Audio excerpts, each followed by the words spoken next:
resembles their mother. So in that animals, they keep, the females keep the brood and they care they show the paternal care, and this animal shows the preference towards some fishes which has the similarity with its own mother. So in Konda's experiment, what he did that he just imprinted him with the geelings, and what happened that the geelings started to follow him just as if he is their mother. And when they became old, what the males did that they tried to pot with him. So what they used to do that they will mix the worms with saliva and will give in the mouth of the mate. So what the geelings did that when they become old, especially the males, they started to mix it with saliva and started to run behind Lawrence. So imprinting is also another behavior pattern which is connected with the learning. It's a permanent system, and it's not there is no intentionality or anything like that. It will just follow the stimulus and response. So another thing comes latent learning. So in all these cases, what we found was that there is stimulus and response, and the stimulus and response is immediately followed by the response. So in latent learning, what happened that the animal learns something and it keeps inside its brain, and it uses only when there is when it is required.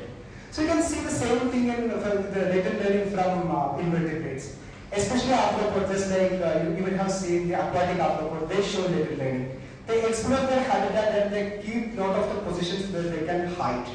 So when there is a predator, they are not going to search anywhere, they will directly move behind the hide which they have already explored and known.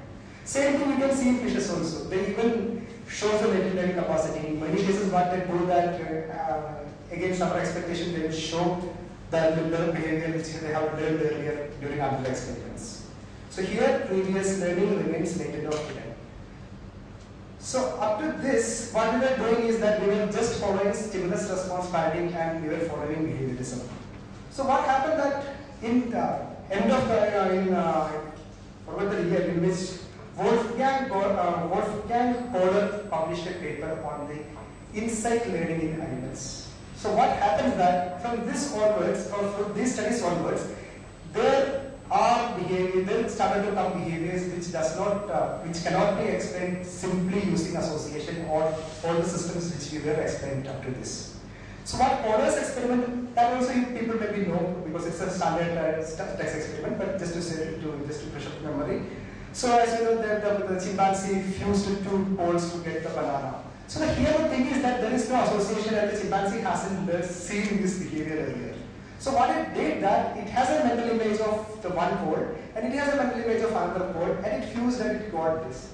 So while making a tone, as you know, the animal has to. So we had a recent paper with me and somebody which analyzed tool using with a couple of different communities. What the study shows that they develop a cognitive map and they develop the systems or they understand where the map has to be changed.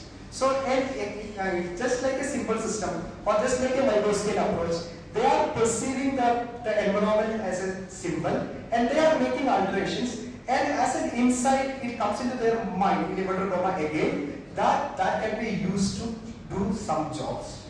So here this thing it is very difficult to explain using any association theories because there is no association. The animal what it does that it does all these things in its brain and it is using it as an insight to solve the problem. Similarly, the using of crumpled leaf as sponge for drinking water has been reported from the field, again by chimpanzees. So Jane Goodall was a very famous primatologist. What he found was that in field conditions, chimpanzees uses the leaves as a sponge to suck the water. So they are using it as a tool. So tool use we will discuss in detail tomorrow in different animals. So I'm just giving some ideas about that only. So now the behavior started to become more complex, which does not come under the association or associative principles. So you can see insight learning cannot be seen in insects, cannot be seen in fishes also. You can't see that perfectly. In birds, certain birds shows that, and as we have seen in the earlier slide with the complex neopallium, that is elephants, they do this. And cetaceans, the whales or dolphins, especially dolphins, they show some insight learning in certain cases, especially the protozoan, and the monkeys also show certain levels of insight learning. So what is the reason behind that? How it is, we will discuss tomorrow. So we can see through the evolution that a simple reflex which evolved earlier level becomes a behavior, and a behavior leads to a cognitive map, and whether it moved to awareness or consciousness, that's the question asked by animal cognition researchers. So we can say that the primary consciousness, or the condition in which the animal can be considered as disputing some intentionality, can be defined as the ability to generate a mental scene in which diverse information is integrated for the purposing of directing a behavior. So this is the first level, as we are seen with apes and usually seen with apes and human beings. What they do that, as we discussed earlier, they make a mental map. So you may know the cognitive map. So you will have heard about the cognitive map made by the animals. You are familiar with cognitive map, correct? So you people are not familiar with cognitive map. So cognitive, let's discuss about cognitive map then. So cognitive map is nothing but the representation of the external world in the brain. So for example, if I asked you how you are coming from your hostel to this hall, you will say that we have to get down a ladder, then we have to turn left, then you have to turn right, then you will see this, you will see that. So what happens that if I ask you in blind also, you can say that in your brain there is a representation of the way in which you are coming.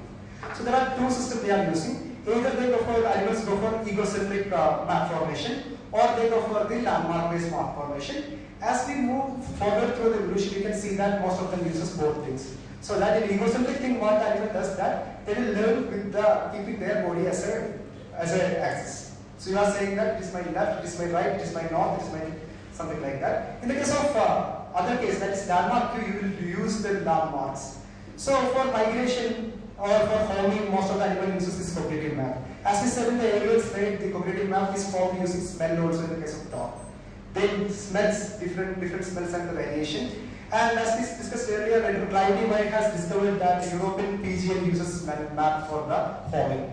They go out of the home and they make a map of the different smells using which they will come back. So it's about only European pigeon. I always wonder what will happen to an Indian pigeon which is living in a political city like this. How it makes a mental map like that.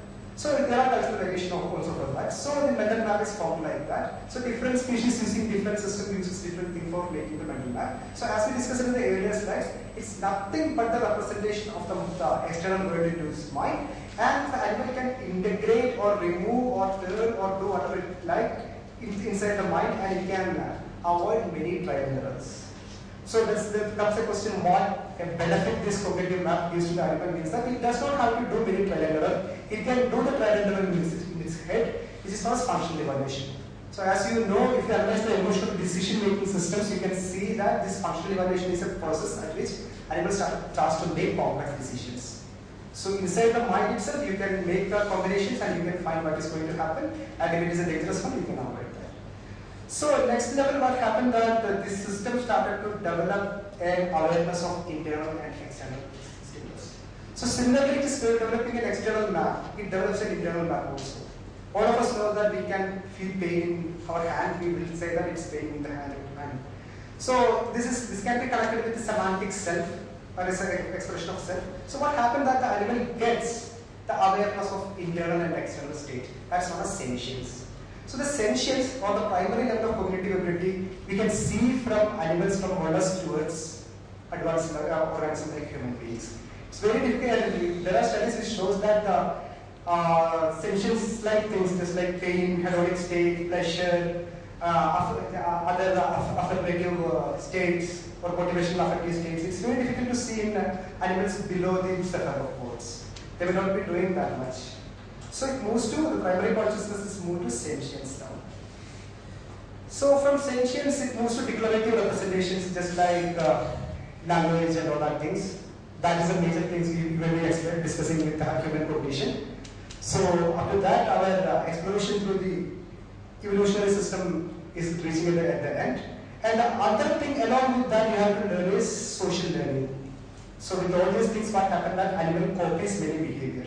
And there are theories which is put forward by Humphrey like social intelligence hypothesis, because the animal living in social groups have to face many conditions which is not done by the social non-social animals, and they develop more cognitive abilities. So as you know, in social condition, when there is two animals are interacting, just like A and B, they have to make a lot of mental images and they have to keep a lot of mental images in the short-term memory. You just think about talking between you and your friend. How much data you are keeping in your memory. You will be suddenly saying that this is like that, this is not like this. So all these things are connected with social learning. And in animals you can see copying. It was earlier believed that imitating is only done by monkeys and human beings. But there are studies which shows that animals also can imitate and they can just copy. For example, there are studies which shows the imitation behavior in fishes. What they have found was that while migrating, what salmons did that even though once if their leader or the leading fish just show any movement, they all the other fishes also will show that, even though there is no significance of that. They did the experiment also using simulations. Then also they found that they will just copy the behavior of their leader because they are blindly following them. And in other cases, you can see there are make choice copying in fishes. It's very highly studied nowadays because what the fish does that if a female fish chooses a male fish, other females also will go behind that. So they just copy the female choice, what other females does. And even there are aversion also. They just avoid the males, avoid by the females. So they copy that also. And then there is cultural transmission also, as many of you may have seen. It's not during the learning process. It is through the learning process. The behaviors is transferring from one animal to another. So it was done a very famous experiment. Sometimes you may know that is the potato washing behavior shown by the monkey. What they did that in Japan, so there was a chimpanzee which started to wash potato in the saline water and started to eat that. And that behavior later within 3-4 years, what they found that behavior was slowly spreading across the population. And similar other thing was that on rodents, what they did that these animals started to open the milk can and van. So only one or two animals started that. Later what they found was that the whole population started to open the milk can and started to drink it. So there is cultural transmission also. So what we are going to do that, we are stopping here in this level. Then from tomorrow what we will do that, we will go for advanced cognitive abilities like tool use, pain, hedonic state, how it is distributed